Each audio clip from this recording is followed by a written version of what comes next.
ke na fi so ki ji yan mata banda ke banda kowa a zuciya.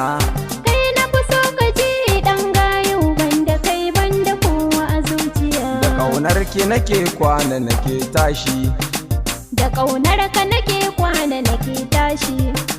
Yau na zo gare ki zan yi biyan bashi, kai ne wanda zuciya ta take kishi.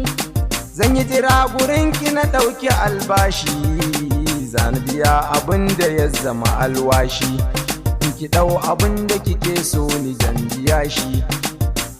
Kai na fi so ka ji dan gayu banda kai banda kowa a zuciya.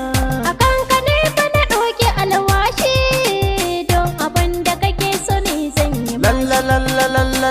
Lalla godiya nake yi kin jitawa, zan ɗauke ki mu je London mu yi hutawa.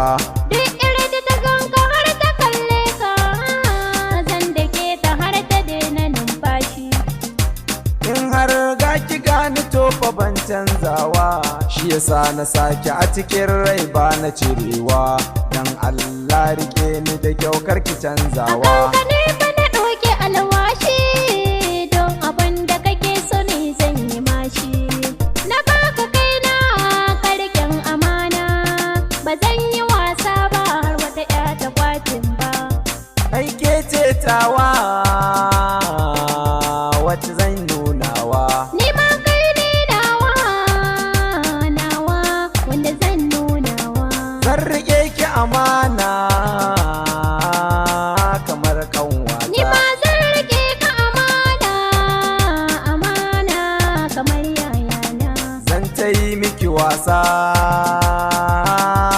kamar 'yar auta. Ni ma zan taririta ka, taririta kamar ɗan auta. Ni ne Yusuf naki, babban yaron ki kuma dan kaurarki, ina godewa.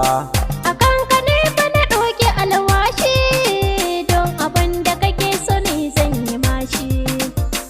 Ke na fi so ki ji yan mata banda ke banda kowa a zuciya.